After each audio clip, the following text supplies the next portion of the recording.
Okay sir. ಈ movie nice road ಮೂವಿಯ ನಿರ್ದೇಶಕ, ನಿರ್ಮಾಪಕ ಮತ್ತು ಸ್ಕ್ರಿಪ್ಟ್ ರೈಟರ್ ನಾನೇ. ನಂದೇ ಪುನರ್ಗೀತ ಸಿನಿಮಾಸ್ ಬ್ಯಾನರ್ ಅಡಿಯಲ್ಲಿ ಈ ಸಿನಿಮಾನ ಮಾಡಿದ್ದೀನಿ. ಈ ಜಾನರ್ ಬಂದು ಸಸ್ಪೆನ್ಸ್ ಥ್ರಿಲ್ಲರ್. ಕಾನ್ಸೆಪ್ಟ್ ಬಂದು ನಮ್ಮ ಹಿಂದೂ ಸಂಪ್ರದಾಯದಲ್ಲಿ ಒಂದು ಮಾತಿದೆ, ಯಾವುದೋ ಜನ್ಮದಲ್ಲಿ ಮಾಡಿದ ಪಾಪನ ಈ ಜನ್ಮದಲ್ಲಿ ತಿಳಿಸ್ತಾ ಇದ್ದೀನಿ, ಎಷ್ಟೋ ಜನ್ಮದ ಕರ್ಮ ಈಗ ಅನುಭವಿಸ್ತಾ ಇದ್ದೀನಿ ಅಂತ. ಯಾಕೆ ಯಾವ ಜನ್ಮದಲ್ಲಿ ಪಾಪ ಮಾಡ್ತೀವೋ ಆವಾಗಲೇ ಯಾಕೆ ಶಿಕ್ಷೆ ಇಲ್ಲ, ಅಲ್ಲೇ ಅಲ್ಲೇ ಬಹುಮಾನ ಯಾಕಿಲ್ಲ, ಅದು ನೆಕ್ಸ್ಟ್ ಜನ್ಮಕ್ಕೆ ಯಾಕೆ ಶಿಫ್ಟ್ ಆಗುತ್ತೆ, ಟ್ರಾನ್ಸ್ಫರ್ ಆಗುತ್ತೆ ಅನ್ನೋ ಎಳೆನ ಹಿಡ್ಕೊಂಡು ನಾನು ಈ ಕಥೆನ ಮಾಡಿದ್ದೀನಿ. ಈ ನೈಸ್ ರೋಡ್ ಕತೆ ಫಸ್ಟಿಂದ ಲಾಸ್ಟ್ವರೆಗೂ ಕ್ಯೂರಿಯಾಸಿಟಿ ಬಿಲ್ಡ್ ಮಾಡ್ತಾ, ಒಂದೊಂದು ಸೀನಲ್ಲೂ ಟೆಂಪ್ ಕ್ರಿಯೇಟ್ ಮಾಡ್ತಾ ಅಪ್ ಟು ಕೊನೆ ತನಕನೂ ಆಡಿಯನ್ಸ್ನ ಕುರ್ಚಿ ತುದಿಲಿ ಕುತ್ಕೊಂಡು ಮಾಡಿರೋ ಸಿನಿಮಾನೇ ಈ ನೈಸ್ ರೋಡ್. ಸಿನಿಮಾ ಅನ್ನೋದು ಒಂದು ಟೀಮ್ ವರ್ಕ್. ಎಲ್ಲ ಡಿಪಾರ್ಟ್ಮೆಂಟ್ನವರು ಚೆನ್ನಾಗಿ ಮಾಡಿದ್ರೆ ಮಾತ್ರ ಒಂದು ಸಿನಿಮಾ ಒಳ್ಳೆ ರಿಸಲ್ಟ್ ಚೆನ್ನಾಗಿ ಬರುತ್ತೆ. ನಾನು ಕತೆ ಬರಿಬೇಕಾದ್ರೇ ವಿಷ್ಣು ಅಂತ ಒಂದು ಕ್ಯಾರೆಕ್ಟರ್, ಇನ್ವೆಸ್ಟಿಗೇಷನ್ ಆಫೀಸರ್ ಕ್ಯಾರೆಕ್ಟ್ರು, ಆ ಕ್ಯಾರೆಕ್ಟ್ರನ್ನ ಧರ್ಮಸ್ಥಳ ಮಾಡಿದ್ರೆ ತುಂಬ ಚೆನ್ನಾಗಿರುತ್ತೆ ಅಂತ ಅಂದ್ಕೊಂಡು ಸ್ಕ್ರಿಪ್ಟೆಲ್ಲ ಮುಗಿದ ಮೇಲೆ ಧರ್ಮಸ್ಥಳ ಹತ್ರ ಹೋಗಿ ಕತೆ ಹೇಳಿದ್ಮೇಲೆ ಅವ್ರು ಖುಷಿಯಿಂದ ಬಂದು ನಮಗೆ ಆ್ಯಕ್ಟ್ ಮಾಡಿಕೊಟ್ಟೋದ್ರು. ಶೂಟಿಂಗಲ್ಲಿ ಎಷ್ಟು ಚೆನ್ನಾಗಿ ಆ್ಯಕ್ಟ್ ಮಾಡಿದ್ರು ಅಷ್ಟೇ ಚೆನ್ನಾಗಿ ಡಬ್ಬಿಂಗಲ್ಲೂ ಆ್ಯಕ್ಟ್ ಮಾಡಿಕೊಟ್ರು, ಇಂಪ್ರೂವೈಸೇಷನ್ ಮಾಡಿದ್ರು. ಇಡೀ ಸಿನಿಮಾನ ಅವರು ಶೋಟರಲ್ಲಿ ಫಸ್ಟ್ ಲಾಸ್ಟ್ವರೆಗೂ ತೊಗೊಂಡೋಗಿದ್ದಾರೆ. ಅವ್ರನ್ನ ಧನ್ಯವಾದ ಹೇಳೋಕ್ಕೆ ಇಷ್ಟಪಡ್ತೀನಿ. ಸೆಕೆಂಡ್, ಅವ್ರ ವೈಫ್ ಕ್ಯಾರೆಕ್ಟರ್ ಜ್ಯೋತಿ ರೈ ಅವ್ರು ಮಾಡಿದ್ದಾರೆ. ಜ್ಯೋತಿ ರೈ ಅವರು ಹೈದರಾಬಾದಲ್ಲಿ ಶೂಟಿಂಗಲ್ಲಿ ಇರೋದ್ರಿಂದ ಬರೋಕ್ಕಾಗ್ತಿಲ್ಲ ಸಾರಿ ಅಂತ ಕೇಳಿದ್ರು. ಸೊ ಅದಕ್ಕೋಸ್ಕರ ಅವ್ರು ಬಂದಿಲ್ಲ. ಅವರು ತುಂಬ ಚೆನ್ನಾಗಿ ಆ್ಯಕ್ಟ್ ಮಾಡ್ಕೊಟ್ಟೋಗಿದ್ದಾರೆ. ಧರ್ಮಸ್ಥಳ ತಾಯಿ ಕ್ಯಾರೆಕ್ಟ್ರು ಗಿರಿಜಾ ಲೋಕೇಶ್ ಅವ್ರು ಮಾಡಿದ್ದಾರೆ, ಗಿರಿಜಮ್ಮ ಅವರು. ಆಮೇಲೆ ಶೈಲಶ್ರೀ ಸುದರ್ಶನ್ ಒಂದು ಒಳ್ಳೆ ಕ್ಯಾರೆಕ್ಟರ್ ಮಾಡಿದ್ದಾರೆ. ಜೀಜಿ, ನನಗೆ ಜೀಜಿಗೆ ವೆಯ್ಟ್ ಮಾಡಿ ಶೂಟ್ ಮಾಡಿದ್ದಕ್ಕೂ ಹೊರ್ತಾಯಿತು ಅಂತೇಳಿ ಆನ್ ಸ್ಕ್ರೀನ್ ನೋಡಿದಾಗ ಅನ್ನಿಸ್ತು. ಅಷ್ಟು ಚೆನ್ನಾಗಿ ನಮಗೆ ಕಾಮಿಡಿ ಅವ್ರ ಟೈಮಿಂಗ್ಸ್ ವರ್ಕೌಟ್ ಆಗಿದೆ. ಮಂಜು ರಂಗಾಯಣ ಆಮೇಲೆ ಜೀಜಿ ಕಾಂಬಿನೇಷನ್ ತುಂಬ ಚೆನ್ನಾಗಿ ವರ್ಕೌಟ್ ಆಗಿದೆ. ಮಂಜು ರಂಗಾಯಣ ಅವರು ನಾನು ಸ್ಕ್ರಿಪ್ಟ್ನ ಓಂ ನಾಮ ಬರೆದಾಗ ಹಿಡಿದು ಅಪ್ ಟು ಇಲ್ಲಿವರೆಗೂ ರಿಲೀಸ್ ತನಕ ನಾನು ರೈಟ್ ಹ್ಯಾಂಡಾಗಿ ನನಗೆ ಸಹಾಯ ಮಾಡಿದ್ದಾರೆ. ಶೂಟಿಂಗಲ್ಲಿ ಇರ್ಬೋದು, ಪ್ರೊಡಕ್ಷನ್ ಇರ್ಬೋದು, ಲೊಕೇಶನ್ ನೋಡೋದಾಗಿರ್ಬೋದು, ಎಲ್ಲದರಲ್ಲೂ ನನಗೆ ರೈಟ್ ಹ್ಯಾಂಡಾಗಿ ಅವರು ನನಗೆ ಹೆಲ್ಪ್ ಮಾಡಿದ್ದಾರೆ. ಸೊ ಅವ್ರಿಗೋಸ್ಕರ ಅವ್ರಿಗೆ ಧನ್ಯವಾದ ಹೇಳೋಕ್ಕೆ ಇಷ್ಟಪಡ್ತೀನಿ. ಇನ್ನು ಮಂಜು ಕ್ರಿಶ್, ಸಚ್ಚಿ, ಸುರೇಖಾ, ಸಹನಾ, ಚಂದ್ರಮೂರ್ತಿ ಎಲ್ಲ ಅವ್ರವ್ರ ಕ್ಯಾರೆಕ್ಟ್ರನ್ನ ಜೀವ ತುಂಬಿ ಆ್ಯಕ್ಟ್ ಮಾಡಿರೋದಕ್ಕೋಸ್ಕರ ತುಂಬ ಚೆನ್ನಾಗಿ ಸಿನಿಮಾ ಬಂದಿದೆ. ಇನ್ನು ಸಿನಿಮಾಗೆ ಪಿಲ್ಲರ್ ಅಂತ ಹೇಳ್ತೀವಿ, ಇನ್ನು ಟೆಕ್ನಿಷಿಯನ್ಸ್ ಪ್ರಭು ಅವರು ಸಹ ಸಿಲಿಲಲ್ಲಿ ಕ್ಯಾಚಿ ಪ್ರಭು ಅವರು ತುಂಬ ಚೆನ್ನಾಗಿ ಆ್ಯಕ್ಟ್ ಮಾಡಿದ್ದಾರೆ. ಇನ್ನು ಟೆಕ್ನಿಷಿಯನ್ಸ್ ಅಂತ ಬಂದರೆ DOP ಪ್ರವೀಣ್ ಶೆಟ್ಟಿ. ನಮಗೆ ಟೋಟಲ್ 25 ಡೇಸ್ ಶೂಟಿಂಗ್ನ ಬೆಂಗಳೂರು ಸುತ್ತಮುತ್ತ ನಾವು ಮಾಡಿದ್ವಿ. ಟೋಟಲ್ 25 ಡೇಸ್ ಶೂಟಿಂಗ್ ಬೆಂಗಳೂರು ಸುತ್ತಮುತ್ತ, ಕುಣಿಗಲ್ ಹೈವೇ, ಆಮೇಲೆ ಇದೆಲ್ಲ ಮಾಡಿದ್ದೀವಿ. ನನಗೆ ಸಿನಿಮಾ ಬಿಗಿನಿಂದ ಲಾಸ್ಟ್ವರೆಗೂ ನಾನು ಬೆನ್ನೆಲುಬಾಗಿ ನಿಂತಿದ್ದು ರಾಜಗೌಡ್ರು ಸರ್, JDS ಸ್ಪೋಕ್ ಪರ್ಸನ್. ಅವರು ನನ್ನ ಬೆನ್ನೆಲುಬಾಗಿ ನಿಂತ್ಕೊಂಡು ನನಗೆ ಕಾಪಾಡಿದ್ದಕ್ಕೆ ಈ ಸಿನಿಮಾ ಕೊನೆ ತನಕ ನನಗೆ ಬಂದಿದೆ. ಅವ್ರಿಗೆ ನಾನು ಈ ಸಿನಿಮಾ ಪ್ರೆಸೆಂಟ್ ಮಾಡಿರೋದು ಅವರೇ, ಇದು ಅರ್ಪಿಸಿರೋದು ಅವರೇ. ಅವರಿಗೆ ನಾನು ದೊಡ್ಡ ಥ್ಯಾಂಕ್ಸ್ನ ಹೇಳೋಕ್ಕೆ ಇಷ್ಟಪಡ್ತೀನಿ. ಟೋಟಲ್ 25 ಡೇಸ್ ನಾವು ಬೆಂಗಳೂರು ಸುತ್ತಮುತ್ತ ಶೂಟಿಂಗ್ ಮಾಡಿದ್ದೀವಿ. ಟೋಟಲ್ ಆಮೇಲೆ ಟೆಕ್ನಿಷಿಯನ್ಸ್ ಅಂತ ಬಂದರೆ DOP ಪ್ರವೀಣ್ ಶೆಟ್ಟಿ. ನಮಗೆ ನಂಬರ್ ಆಫ್ ಡೇಸ್ 20 ಡೇಸ್ ಮಾತ್ರ ಇತ್ತು, 25 ಡೇಸ್ ಮಾತ್ರ ಇತ್ತು. ಅಷ್ಟರೊಳಗೆ ನಾವು ತುಂಬ ಚೆನ್ನಾಗಿ ಅದನ್ನು ಕ್ವಾಲಿಟಿಯಾಗಿ ಕೊಡಬೇಕಾಗಿತ್ತು. ಸೊ ನಾವು ಶೂಟಿಂಗ್ ಹೋಗೋ ಹಿಂದಿನ ದಿನವೇ ಯಾವ ಸೀನ ತೆಗಿತೀವಿ, ಯಾವ ಶಾರ್ಟು, ಯಾವ ಕಂಪೋಸಿಂಗ್ ಯಾವ ಥರ ಇರುತ್ತೆ, ಲೈಟಿಂಗ್ ಯಾವ ಥರ ಇರುತ್ತೆ, ಎಲ್ಲ ಪೂರ್ತಿ ಡಿಸ್ಕಷನ್ ಮಾಡಿ ಪ್ರವೀಣ್ ಶೆಟ್ಟಿ ನಾನು ಹೇಳ್ತಾ ಇದ್ದೆ. ಶೂಟಿಂಗ್ ಹತ್ರ ಹೋದರೆ only no discussion, no argument, only shooting. ಆ ಟೈಮ್ನೆಲ್ಲ ನಾವು ಕ್ವಾಲಿಟಿ ಬರೋದಕ್ಕೋಸ್ಕರ ಯೂಸ್ ಮಾಡಿದ್ದೀವಿ. ಸೊ ಅದಕ್ಕೋಸ್ಕರ ತುಂಬ ಚೆನ್ನಾಗಿ ಅಷ್ಟು ದಿನದಲ್ಲಿ ಪ್ರವೀಣ್ ಶೆಟ್ಟಿ ನಾನು ತಗೊಟ್ಟಿದ್ದಾರೆ. ಅವ್ರಿಗೊಂದು ಥ್ಯಾಂಕ್ಸ್ ಹೇಳೋಕ್ಕೆ ಇಷ್ಟಪಡ್ತೀನಿ. ಆಮೇಲೆ ಇಂಥ ಜಾನರ್ ಮೂವಿಗೆ ಮ್ಯೂಸಿಕ್, ಬ್ಯಾಕ್ಗ್ರೌಂಡ್ ಮ್ಯೂಸಿಕ್ ತುಂಬ ಚೆನ್ನಾಗಿರಲೇಬೇಕು. ಅಲ್ಲೇನಾರ ನಾವು ಬಿದ್ದೋದ್ರೆ 100% ಸಿನಿಮಾ ಬಿದ್ದೋಗುತ್ತೆ. ನನಗೆ ಸಿನಿಮಾಕ್ಕೆ ನೈಸ್ ರೋಡ್ ಮೂವಿಗೆ ಬ್ಯಾಕ್ಗ್ರೌಂಡ್ ಮ್ಯೂಸಿಕ್ ಸತೀಶ್ ಆರ್ಯನ್ ತುಂಬ ಚೆನ್ನಾಗಿ ಅದ್ಭುತವಾಗಿ ಮಾಡ್ಕೊಟ್ಟಿದ್ದಾರೆ. ಅವರು ಆಮೇಲೆ ಒಂದು ಬಿಟ್ಟು ಸಾಂಗ್ ಮಾಡಿದ್ದಾರೆ, ಅದನ್ನು ತುಂಬ ಚೆನ್ನಾಗಿ ಮಾಡಿಕೊಟ್ರು. ಅವ್ರಿಗೆ ಥ್ಯಾಂಕ್ಸ್ ಹೇಳೋಕ್ಕೆ ಇಷ್ಟಪಡ್ತೀನಿ. ರೋಹನ್ ಎಸ್ ದೇಸಾಯಿ, ಆಮೇಲೆ ಎಡಿಟರ್ ಜೀವನ್, ಆಮೇಲೆ ರೋಹನ್ ಎಸ್ ದೇಸಾಯಿ, DICT ಮಾಡಿರೋ ಪಪನ್ ಸಾಹು, ಸಂಕೇತ್ ಸೌಂಡ್ ಇಂಜಿನಿಯರ್, ಇವರೆಲ್ಲ ನನಗೆ ತುಂಬ ಚೆನ್ನಾಗಿ ಹೆಲ್ಪ್ ಮಾಡಿ ಅವ್ರವ್ರ ಕೆಲಸನ ತುಂಬ ಚೆನ್ನಾಗಿ ಮಾಡ್ಕೊಟ್ಟಿದ್ದಕ್ಕೆ ತುಂಬ ಅದ್ಭುತವಾದ ಒಂದು ಸಿನಿಮಾ ಮೂಡಿ ಬಂದಿದೆ. ಇನ್ನು ರಜನಿಕಾಂತ್ PR ಹೋಗಿ ಬಂದಿದ್ದಾರೆ. ಆಮೇಲೆ ಸಿನಿಮಾ ರಿಲೀಸಿಗೆ ಪ್ರಸಾದ್ ಅವರು ಹೆಲ್ಪ್ ಮಾಡ್ತಾ ಇದ್ದಾರೆ, ಅವ್ರಿಗೂ ನಾನು ಥ್ಯಾಂಕ್ಸ್ ಹೇಳೋಕ್ಕೆ ಇಷ್ಟಪಡ್ತೀನಿ. ಆಮೇಲೆ ನಾವು ಏನೇ ಸಿನಿಮಾ ಮಾಡ್ಬೋದು, ನಮಗೂ ಆಡಿಯನ್ಸಿಗೂ ಬ್ರಿಡ್ಜ್ ಆಗಿ ಮೀಡಿಯಾದವ್ರು ನೀವು ಸಹಾಯ ಮಾಡಿದ್ರೆ ಮಾತ್ರ ನಮ್ಮ ಏನೇ ಮಾಡಿದ್ರೂ ಸಾರ್ಥಕ ಆಗುತ್ತೆ. ನೀವೆಲ್ಲ ಸಿನಿಮಾಗೂ ಹೇಗೆ ಸಹಕಾರ ಕೊಡ್ತೀರೋ ಅದೇ ಥರನೇ ನಮಗೂ ಸಹಕಾರ ಕೊಟ್ಟು ನಮ್ಮ ಈ ಸಿನಿಮಾ ಸಕ್ಸಸ್ಗೆ ನೀವು ಮುಖ್ಯ ಪಾತ್ರಧಾರಿ ಆಗಬೇಕು ಅಂತ ಕೇಳ್ಕೊತೀನಿ. Thank you. ನೈಸ್ ರೋಡ್ ಹೆಸರಿಗೂ ನೈಸ್ ರೋಡ್ ಈ ನನ್ನ ಮೂವಿಗೂ ಯಾವುದೇ ರೀತಿ ಸಂಬಂಧ ಇಲ್ಲ. ಆದರೆ ನೈಸ್ ರೋಡ್ ಒಂದು ಹಳ್ಳಿ ಮುಂದೆ ಹೈವೇ ರೋಡ್ ಹೋಗುತ್ತೆ.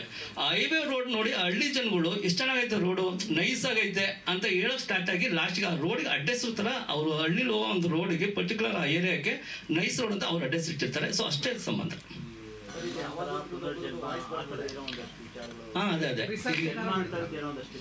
ಅದೇ ಇದೆ. ಬಟ್ ಅದು ನಾನು ಹೇಳಿದ್ನಲ್ಲ ಸರ್, ಒಂಚೂರು ರಿವೀಲ್ ಮಾಡಿದ್ರು ಅದು ಹೋಗ್ಬಿಡುತ್ತೆ ಅದು. ಸೊ ಅದಕ್ಕೋಸ್ಕರ ಯಾವ ಜನ್ಮದಲ್ಲಿ ಪಾಪ ಮಾಡ್ತೀವೋ ಆ ಜನ್ಮದಲ್ಲಿ ಯಾಕೆ ಶಿಕ್ಷೆ ಇಲ್ಲ ಅನ್ನೋ ನನ್ನ ಪ್ರಕಾರ, ನನ್ನ ಇಮ್ಯಾಜಿನೇಷನಲ್ಲಿ, ನನ್ನ ಕಲ್ಪನೆಯಲ್ಲಿ ಮಾಡಿರೋ ಕಥೆನೇ ಇದು ಸರ್. ಹಾರರ್ ಇಲ್ಲ ಸರ್, ಸಸ್ಪೆನ್ಸ್ ಥ್ರಿಲ್ಲರ್ ಅಷ್ಟೆ ಸರ್. ಏನಿಲ್ಲ ಸರ್, ಅಂದರೆ ನನಗಿಲ್ಲಿ ಯಾರೋ ಒಬ್ರು ಮೆಸೇಜ್ ಹೇಳ್ಬೇಕಾಗಿತ್ತು, ಅಂದರೆ ಒಳ್ಳೆ ಯಾರಾದರೂ ಒಬ್ರು ಸ್ವಾಮೀಜಿ ಥರದವ್ರು ಹೇಳ್ಬೇಕಾಗಿತ್ತು. ಸೊ ಅದನ್ನು ಅವ್ರ ಕೈಲಿ ಹೇಳ್ಸಿದ್ದೀನಿ ನಾನು, ಆ ಕ್ಯಾರೆಕ್ಟರ್ನ ಕ್ರಿಯೇಟ್ ಮಾಡಿ ಅವ್ರ ಕೈಲಿ ಹೇಳ್ಸಿದ್ದೀನಿ. ಇಲ್ಲ ಸರ್, ಇಲ್ಲ, ಇದೆಲ್ಲ ಕಾಲ್ಪನಿಕ ಸರ್. ನನ್ನ ಇಮ್ಯಾಜಿನೇಷನಲ್ಲಿ ಯಾವ ಜನ್ಮದಲ್ಲಿ ಯಾಕೆ ಶಿಕ್ಷೆ ಆದಾಗ ಅಲ್ಲೇ ಬಹುಮಾನ ಯಾಕಿಲ್ಲ, ನೆಕ್ಸ್ಟ್ ಜನ್ಮಕ್ಕೆ ಏನಕ್ಕೆ ಶಿಫ್ಟ್ ಆಗುತ್ತೆ ಅನ್ನೋ ನನ್ನ ಇಮ್ಯಾಜಿನೇಷನ್ ಮಾಡಿರೋ ಪಕ್ಕಾ ಕಾಲ್ಪನಿಕ ಚಿತ್ರ ಸರ್. 1.5 years ಆಯಿತು ಸರ್. ಇಲ್ಲ ಅದನ್ನು ನಾನು ಸಿನಿಮಾದಲ್ಲಿ ಈಗ ಹೇಳಿದ್ರೆ ರಿವೀಲ್ ಹೋಗ್ಬಿಟ್ಟು ಆ್ಯಕ್ಚುಲಿ ಈ ಮಂತ್ ಎಂಡಿಗೆ ಹೋಗ್ಬೇಕು ಅಂತ ಅನ್ಕೊಂಡಿದ್ದೀವಿ ಸರ್. ನೆಕ್ಸ್ಟ್ ವೀಕ್ ನಮ್ಮ ಡಿಸ್ಟ್ರಿಬ್ಯೂಟರ್ ಹತ್ರ ಮಾತಾಡಿ ಇದು ಮಾಡ್ತೀವಿ sir. Thank you sir, thank you. Okay, ಈಗ ತಾನೇ ಕಾರ್ಯಕ್ರಮಕ್ಕೆ ಆಗಮಿಸಿದಂತಹ ಸುರೇಖಾ ಮ್ಯಾಮ್ ಅವರಿಗೂ ಕೂಡ ಸ್ವಾಗತನ ಕೋರ್ತಾ. ಸೊ ಧರ್ಮ ಸರ್, ದಯವಿಟ್ಟು ಮಾತಾಡಬೇಕು. ಎಲ್ರಿಗೂ ನಮಸ್ಕಾರ. ಎಲ್ಲ ಥರನೂ ಪಾತ್ರ ಮಾಡ್ಕೊಂಡು ಬಂದಿದ್ದೀನಿ ಇಲ್ಲಿವರೆಗೂ. ಈ ಸಲ ನಮ್ಮ ಗೋಪಾಲ್ ಅವರು ಇವ್ರದ್ದು ನಾನು ಆಲ್ರೆಡಿ ತಾಂಡವ ಅನ್ನೋ ಸಿನಿಮಾದಲ್ಲೂ ಒಂದು ಕ್ಯಾರೆಕ್ಟರ್ ಮಾಡಿದ್ದೆ. ಈ ಸಿನಿಮಾದಲ್ಲಿ ಬಂದಾಗ ಅವ್ರು ನೀವೇ ಲೀಡು ಹಾಗೆ ಅಂತಂದ್ರು. ಬಟ್ ಅವ್ರ ಕತೆ ಮಾತ್ರ ತುಂಬ ಅದೇ ಕತೆನೇ ಹೀರೋ ಈ ಸಿನಿಮಾಲಿ. ಭಾಳ ನಾನು ಹೇಳಿದೆ ನೋಡಿ, ಕ್ಯಾರೆಕ್ಟರ್ ಹಾಕಿ ಬೇರೆ ಅನ್ನೋದು ಹಾಕ್ಕೊಡಿ, ಸುಮ್ಮನೆ ತಮಾಷೆ ಅಲ್ಲ. ಇವಾಗ ನಮ್ಮನ್ನೆಲ್ಲ ಮೇಯ್ನ್ ಅಂತ ಹೇಳಿದ್ರು ಅಲ್ಲಿ ನಿಮಗೆ ಮಾರ್ಕೆಟಿಗೆ ತೊಂದರೆ ಆಗ್ಬೋದು, ಇದೆಲ್ಲ ಹೇಳಿದೆ ನಾನು. ಆದರೂ ಇಲ್ಲ, ನನಗೆ ಕತೆ ಮೇಲೆ ನಂಬಿಕೆ ಇದೆ. ಅದು ದೆನ್ ಸೂಪರ್, ನಾನು ಅದನ್ನು ಒಪ್ಕೊಳ್ಳೇಬೇಕು, ಅದರಿಂದ ಮಾಡ್ತೀನಿ ಅಂತ ಹೇಳಿದೆ. ಅದೇ ರೀತಿ ಭಾಳ ಚೆನ್ನಾಗಿ ನನಗೆ ನಮ್ಮ ಗೋಪಾಲ್ ಅವ್ರಿಗೆ ಭಾಳ ಸಪೋರ್ಟ್ ಮಾಡಿ ನಾನು ರಿಕ್ವೆಸ್ಟ್ ಅಂದರೆ ನಾನು ಗೋಪಾಲ್ ಅವರಿಬ್ಬರು ಕೆಲವು ಟೆಕ್ನಿಷಿಯನ್ಸ್ನ ನಾವು ರಿಕ್ವೆಸ್ಟ್ ಮಾಡಿದ್ವಿ. ನಮ್ಮ ಕ್ಯಾಮ್ರಾಮನ್ ಇರ್ಬೋದು, ಈ ಸಿನಿಮಾಗೆ ಆಲ್ರೆಡಿ ಸುಮಾರು ಸಿನಿಮಾ ಮಾಡಿದ್ದಾರೆ ಅವರು. ಜೊತೆಗೆ ನಮ್ಮ ಸತೀಶ್ ಆರ್ಯನು ಭಾಳ ಸಪೋರ್ಟ್ ಮಾಡಿದ್ದಾರೆ. ಎಲ್ಲದಕ್ಕಿಂತ ಹೆಚ್ಚಾಗಿ ಈಗ ನಮ್ಮ ಗೋಪಾಲ್ ಅವರು ಹೇಳಿದಾಗೆ ನಮ್ಮ ರಾಜುಗೌಡರು ಈ ಸಿನಿಮಾಗೆ ಮೊದಲನೇ ದಿನದಿಂದ ಕೊನೆವರೆಗೂ ಶೂಟಿಂಗ್ ಟೈಮಲ್ಲೂ ಎಲ್ಲ ಥರದಲ್ಲೂ ಭಾಳ ಇದಾಗಿ ಸಪೋರ್ಟ್ ಮಾಡಿದ್ದಾರೆ. ಅವ್ರಿಗೂ ನಾನು ಇವ್ರಿಗೆಲ್ಲರಿಗೂ ಥ್ಯಾಂಕ್ಸ್ ಹೇಳಬೇಕು. ಎಸ್ಪೆಷಲಿ ನಮ್ಮ ಮಂಜು ಎಲ್ಲ ಜೊತೆಗೆ ಉಟ್ಕೊಂಡು ಈ ಸಿನಿಮಾ ಶೂಟಿಂಗ್ 1 ವರ್ಷದಿಂದ ಮಾಡಬೇಕಾದ್ರೆ ಸೂಪರ್ ಸ್ಟಾರ್ ನಮ್ಮ ಜಿ ಅಂಥ ಟೈಮಲ್ಲೂ ನಮ್ಮ ಜಿ ಪಾಪ ಹೇಳಿದಾಗ, ಯಾಕಂದರೆ ಈ ಸಿನಿಮಾಗೆ 25 ದಿನ ಶೂಟಿಂಗ್ ಮಾಡೋದಕ್ಕಿಂತ ಅದು ಮಧ್ಯದಲ್ಲಿ ಕರೆಕ್ಟಾಗಿ ಮಳೆಗಳು ಬರ್ತಿತ್ತು, ಇದೆಲ್ಲ ಇತ್ತು. ಕೆಲವು ದಿನ ಶೂಟಿಂಗ್ ನಿಲ್ಲೋದು, ಅದೆಲ್ಲ ಅಷ್ಟು ಬ್ಯುಸಿ ಇದ್ದರು. ಜಿ ಡೇಟ್ ಕೊಟ್ಟು ತುಂಬ ಚೆನ್ನಾಗಿ ಸಪೋರ್ಟ್ ಮಾಡಿದ್ದಾನೆ. ಅವನಿಗೂ ಥ್ಯಾಂಕ್ಸ್ ಹೇಳ್ತೀನಿ. ಇನ್ನು ಈ ಸಿನಿಮಾದಲ್ಲಿ ಹೊಸಬ ವಿಲನ್ ಸಚ್ಚಿ ಭಾಳ ಚೆನ್ನಾಗಿ ಆ್ಯಕ್ಟ್ ಮಾಡಿದ್ದಾನೆ. ನಿಮಗೆ ಖಂಡಿತವಾಗ್ಲೂ ಇಂಡಸ್ಟ್ರಿಗೆ ಒಬ್ಬ ಒಳ್ಳೆ ವಿಲನ್ ಅನ್ನೋ ಥರ ಇಷ್ಟ ಆಗುತ್ತೆ. ಅಷ್ಟು ಚೆನ್ನಾಗಿ 2-3 ಥರ ವೇರಿಯೇಷನ್ಸ್ ಬರುತ್ತೆ ಅವನ ಕ್ಯಾರೆಕ್ಟ್ರಲ್ಲಿ, ಅವನು ಮಾಡಿದ್ದಾನೆ. ಇನ್ನು ಇದರಲ್ಲಿ ಈಗ ಒಬ್ಬರು ಕೇಳಿದ್ರು ಅವಧೂತರ ಥರ ಪಾತ್ರ ಅನ್ನೋದು ನಮ್ಮ ಪ್ರಭುರಾಜ್ ಮಾಡಿದ್ದಾನೆ. ಭಾಳ ಚೆನ್ನಾಗಿ ನಿಮ್ಗೆ ಇಷ್ಟ ಆಗುತ್ತೆ ಅದು. ಯಾರು ಅವಧೂತರಿದ್ದಾರೋ ಅವರ ಒಂದು ಹಾವಭಾವನ ಚೆನ್ನಾಗಿ ಅಬ್ಸರ್ವ್ ಮಾಡಿ ಅದಕ್ಕೆ ತಕ್ಕಾಗೆ ಮಾಡಿ ಇದು ಸಿನಿಮಾದಲ್ಲಿ ಒಂದು ಒಳ್ಳೆ ಮೆಸೇಜ್ ಕೊಡೋವಂಥ ಒಂದು ಪಾತ್ರ ಅವನು ಚೆನ್ನಾಗಿ ಮಾಡಿದ್ದಾನೆ. ಎಂಟೈರ್ ಆಮೇಲೆ ನಮ್ಮ ಸುರೇಖಾ ಅವರಾಗಿರ್ಬೋದು, ಆಮೇಲೆ ಜ್ಯೋತಿ ರೈ ಅವರು ಎಲ್ಲರೂ ಇದರಲ್ಲಿ ಮಾಡಿದ್ದಾರೆ. ಎಸ್ಪೆಷಲಿ ನಮ್ಮ ಗಿರ್ಜಮ್ಮ ನನ್ನ ತಾಯಿ ಪಾತ್ರ ಮಾಡಿದ್ದಾರೆ. ಸ್ಲಂಬಾಲಲ್ಲಿ ನನ್ನ ತಾಯಿ ಪಾತ್ರ ಮಾಡಿದರು, ಅವರು ಮಾಡಿದ್ದಾರೆ. ಆಮೇಲೆ ಶೈಲೇಶ್ ಸುದರ್ಶನ್ ಮೇಡಮು ಅವರು ಮಾಡಿದ್ದಾರೆ. ಟೋಟಲಾಗಿ cinema entire hole and soul ಅಂದರೆ ಗೋಪಾಲ್. ಯಾಕಂದರೆ ಒಂದು ಲಿರಿಕ್ ಇರ್ಬೋದು, ಡೈಲಾಗ್ಸ್ ಇರ್ಬೋದು. ನಾವು ವೆಸ್ಟರ್ನವ್ರನ್ನ ನೋಡಿದ್ವಿ ಆ ಥರ ಫುಲ್ ಫ್ಲೆಡ್ಜ್ ಒಬ್ಬರೇ ಮಾಡೋದು ಅಂತ. ಆ ರೀತಿಲಿ ನಾನು ಈ ಸಿನಿಮಾದಲ್ಲಿ ಗೋಪಾಲ್ ಅವ್ರ ಖಂಡಿತ ಗೆಲ್ತಾರೆ ಅಂತ ಅಂದ್ಕೊಂಡು ಈ ಸಿನಿಮಾ ಇದಕ್ಕೆ ತಮ್ಮ ಸಪೋರ್ಟ್ ಎಲ್ಲ ಇರಬೇಕು. ಕರೆಕ್ಟ್ ಟೈಮಲ್ಲಿ ರಿಲೀಸ್ ಆಗಬೇಕು. ಈ ಮಂತ್ ಎಂಡಲ್ಲಿ ರಿಲೀಸ್ ಮಾಡ್ತಿದ್ದಾರೆ. ದಯವಿಟ್ಟು ಈ ಸಿನಿಮಾ ಬಗ್ಗೆನೂ ಒಂಚೂರು ಗಮನ ಕೊಟ್ಟು ಸಪೋರ್ಟ್ ಮಾಡೋದು ಭಾಳ ಹೆಲ್ಪ್ ಆಗುತ್ತೆ. Thank you. Almost 85 cinema ACP DCP ರೋಲೆಲ್ಲ ಮಾಡಿದ್ದೀನಿ. ಇದು ಒಂದು 86ನೇ ಸಿನಿಮಾ. ಇದು 300 ಸಿನಿಮಾಲಿ ಬರೀ ಪೊಲೀಸ್ ಕ್ಯಾರೆಕ್ಟರ್ ಮಾಡಿದೆ. ಬಟ್ ಒಂದು ಖುಷಿ ಏನಂದರೆ ಈ ಸಿನಿಮಾದಲ್ಲಿ ಸ್ಟೇಷನ್ಲಿದ್ದ ಮಾತ್ರ ಇದಾಗ್ತೀನಿ ಅಷ್ಟೇ ಡ್ರೆಸ್ಸು, ಬಿಟ್ಟರೆ ಎಂಟೈರ್ ಸಿನಿಮಾ ಪೊಲೀಸ್ ಡ್ರೆಸ್ ಇಲ್ಲ. ಸೊ ಚೆನ್ನಾಗಿ ಇದೆ ಅಂತ ಅಂದ್ಕೊಂಡಿದ್ದೀನಿ ನಾನು. ಖಂಡಿತವಾಗ್ಲೂ ಸರ್ ಇದು 100% ಕನೆಕ್ಟ್ ಆಯ್ತಂದರೆ ಕರ್ಮ ಫಾಲೋಸ್ ಅಂತ ಬರೀ ನಾವು ಗಾದೆಗಳಲ್ಲಿ ಕೇಳ್ತಿರ್ತೀವಿ, ಟ್ರೋಲ್ಸಲ್ಲಿ ಇದು ಮಾಡ್ತಿರ್ತೀವಿ. ಈ ಸಿನಿಮಾ ಫುಲ್ಲಾಗಿ ನೋಡಿದ್ರೆ ಅದು ನಿಜವಾಗ್ಲೂ ಈ ಕೆಲವು ನಂಬೋರು, ಈಗ ನಾವು ಏನಂತೀವಿ ಮೂಢನಂಬಿಕೆ ಅಂತಲೇ ಅಂದ್ಕೊಂಡಿದ್ದಾರೆ, ಆ ಥರ ಒಂದು ನಂಬೋ ವ್ಯಕ್ತಿಗಳಿಗೆ ಖಂಡಿತವಾಗ್ಲೂ ಇದು ಸೂಕ್ತವಾಗಿ ಆ್ಯಪ್ಟ್ ಆಗುತ್ತೆ. ಅದು ಆ ರೀತಿ ಇದೆ. ಇದು ಕರ್ಮ ಫಾಲೋಸ್ ಅನ್ನೋದು ಒಂದು ಕರ್ಮದ ಬಗ್ಗೆ. ಏನೇ ತಪ್ಪು ಮಾಡಿದ್ರೂ ಇದೇ ಜನ್ಮದಲ್ಲೇ ಆಗಬೇಕು ಅಂತೇನಿರಲ್ಲ. ಬಿಫೋರ್ ಇದರಲ್ಲೂ ಕನೆಕ್ಟಿವಿಟಿ ಇರುತ್ತೆ ಅನ್ನೋದನ್ನು ತೋರಿಸೋ ಥರದಲ್ಲಿ ತೋರಿಸಿದ್ದಾರೆ ಈ ಸಿನಿಮಾ. 2 ಆಸ್ಪೆಕ್ಟು ಬರುತ್ತೆ. ಅವರು ಇರ್ತಾರೆ, ಇರ್ತಾರೆ, ಆ ಥರ ಮಾಡಿದ್ದಾರೆ. ಇದನ್ನು ಭಾಳ ಡಿಫ್ರೆಂಟ್ ಆಗಿದೆ ಸರ್, ನನಗೆ ಅನ್ನಿಸ್ದಂಗೆ. Thank you. Okay, thank you so much sir. ಈಗ ರಾಜುಗೌಡ್ರು ಸರ್.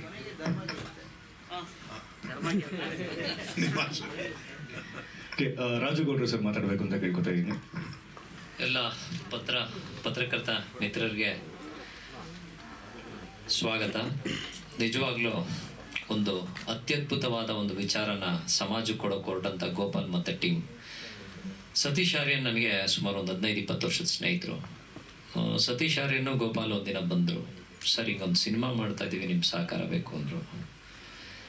ಸಿನಿಮಾ ಸಾಕಷ್ಟು ಬರ್ತಾ ಇದ್ದಾವೆ, ಸಾಕಷ್ಟು ಹೋಗ್ತಾ ಇದ್ದಾವೆ, ಇದ್ರ ಮಧ್ಯೆ ಯಾವ ರೀತಿ ಸಿನಿಮಾ ಮಾಡ್ಲಿಕ್ಕೆ ಹೊರಟಿದ್ದೀರಿ ಅಂತ ನಾನು ಅವ್ರನ್ನ ಒಂದು ಕಾನ್ಸೆಪ್ಟ್ ಕೇಳಿದೆ. ಅವ್ರು ಹೇಳ್ದಂಥ ಒಂದು ಕಾನ್ಸೆಪ್ಟು, ನಾವಿಲ್ಲೇನು ಇಷ್ಟು ಜನ ಕೂತಿದ್ದೀವಲ್ಲ, ಪ್ರತಿಯೊಬ್ಬರ ಬದುಕಿನಲ್ಲೂ ಒಂದಿನ ನಡೆದು ಹೋಗುವಂಥ ಒಂದು ಘಟನೆ. ನಾವೊಂದು ಸಿನಿಮಾ ನೋಡ್ಲಿಕ್ಕೆ ಹೋದಾಗ ಬಯಸೋದೇನೆಂದರೆ, ಸಿನಿಮಾದಲ್ಲಿ ನೋಡ್ತಾ ಕ್ಯಾರೆಕ್ಟರ್ಗಳು ನೋಡ್ತಾ ಕ್ಯಾರೆಕ್ಟರ್ ಒಳಗೆ ಯಾರನ್ನೋ ನಮ್ಮ ಸ್ನೇಹಿತನೋ, ನಮ್ಮ ತಂದೆನೋ, ನನ್ನ ತಾಯಿನೋ, ನನ್ನ ಬಳಗನ ಹುಡ್ಕೋವಂಥ ಒಂದು ಪ್ರಯತ್ನ ಮಾಡ್ತೀವಿ.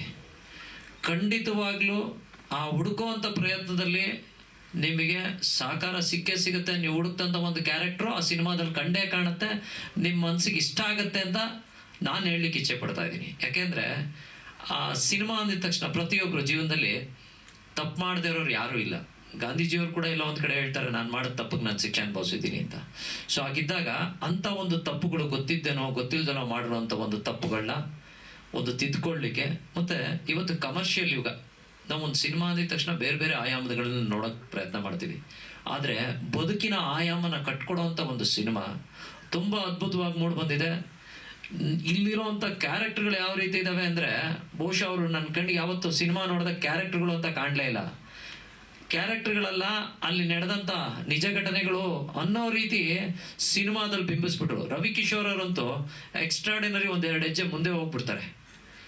ಅಲ್ಲಿಂದ ಆಚೆಗೆ ಪ್ರಭು ಅಂತೂ ನಾವೇನೋ ಕ್ಯಾರೆಕ್ಟ್ರು, ಈಗ ಸ್ನೇಹಿತರೊಬ್ರು ಪತ್ರಕರ್ತ ಮಿತ್ರರೊಬ್ರು ಕೇಳಿದ್ರು ಅವಧೂತರ ಥರ ಅಂತ, ಬಹುಶಃ ಅವಧೂತರ ರೆಪ್ಲಿಕಾನ ಅನ್ನೋ ಒಂದು ಭಾವನೆಯನ್ನು ಹುಟ್ಟಾಕ್ತಾರೆ.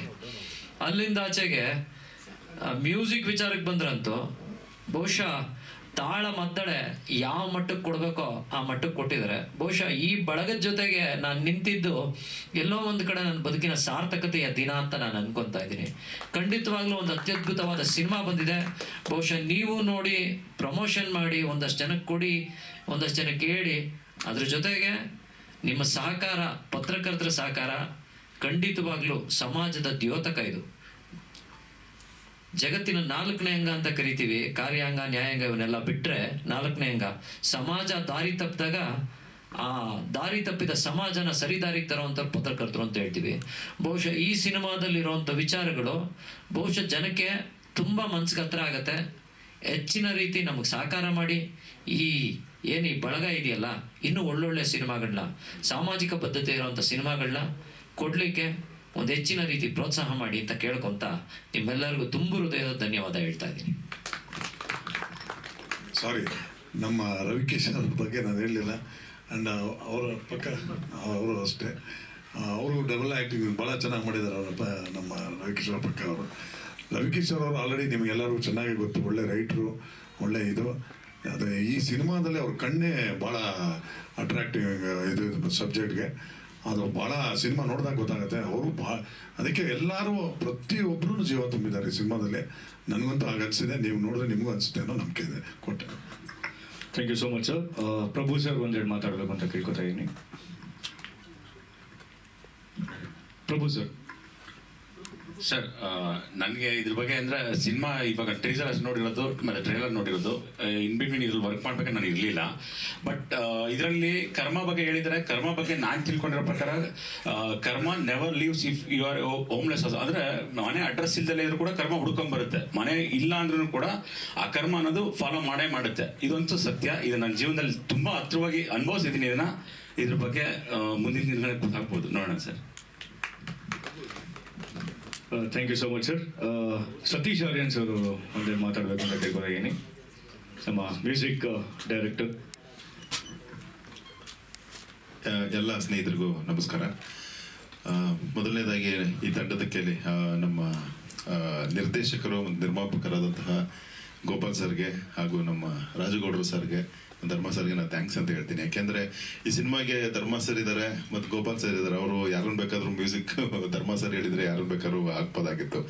ಆದರೆ ನನಗೆ ರೆಫರ್ ಮಾಡಿ ಚೆನ್ನಾಗಿ ಮಾಡಿ ನೀವು ಅಂತ ನನಗೆ ಹುರುಪು ತುಂಬಿ ಮಾಡಿದಂತಹ ಒಂದು ಸಿನಿಮಾ ಇದು.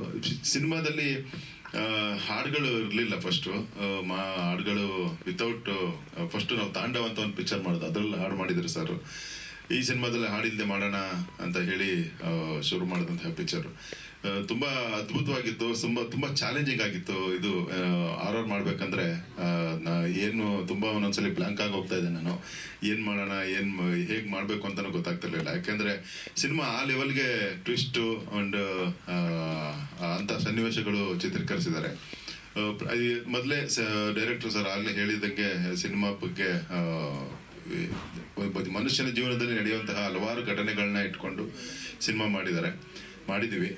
ತುಂಬ ಅದ್ಭುತವಾಗಿ ಮೂಡಿ ಬಂದಿದೆ. ಅದಾದಮೇಲೆ ಒಂದು ಲಾಸ್ಟಲ್ಲಿ ಒಂದು ಚೇಸಿಂಗ್ ಇದರಲ್ಲಿ ಒಂದು ಬಿಟ್ ಥರ ಒಂದು ಸಾಂಗ್ ಮಾಡಿದ್ವಿ. ಆದಮೇಲೆ ಅದನ್ನು ಒಂದು ಸಾಂಗ್ ಥರ ಮಾಡಿ ಅದನ್ನು ರಿಲೀಸ್ ಮಾಡಿದ್ದೀವಿ. ಹಾಗೆ ಈಗ ಆಲ್ರೆಡಿ ನಮ್ಮದು ಟೀಸರ್ ಕೂಡ ತುಂಬ ಚೆನ್ನಾಗಿ ಹೋಗ್ತಾ ಇದೆ.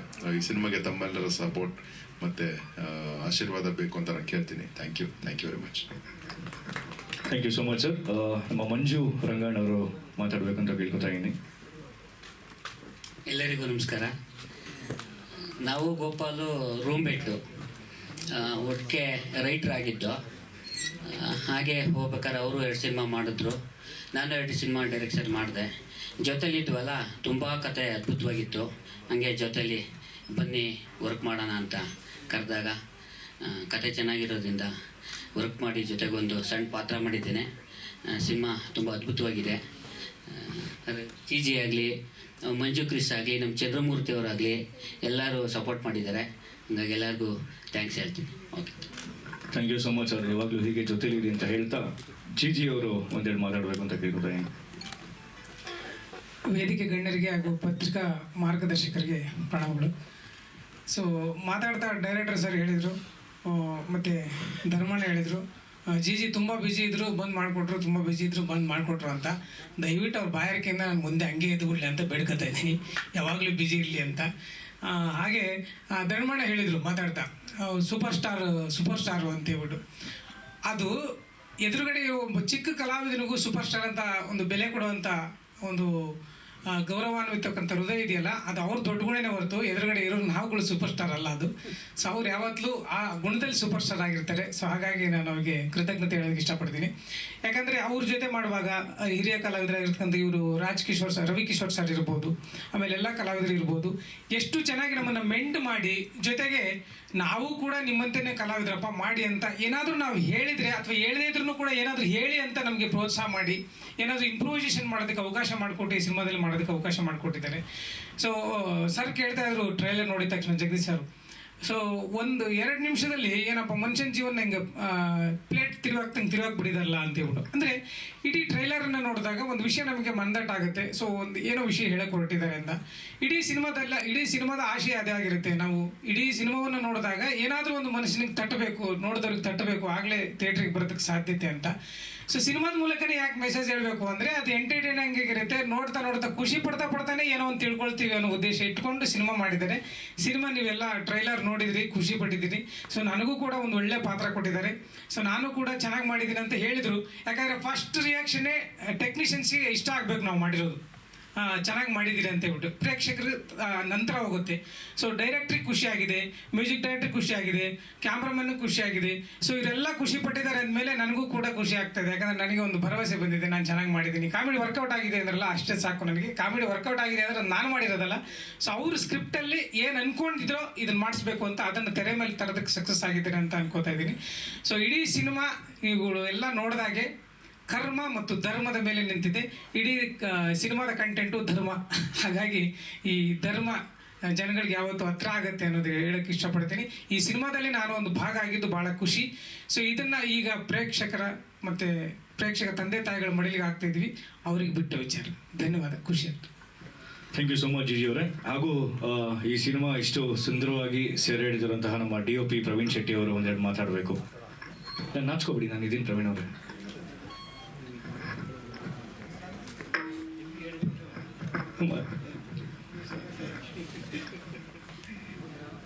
Yes sir.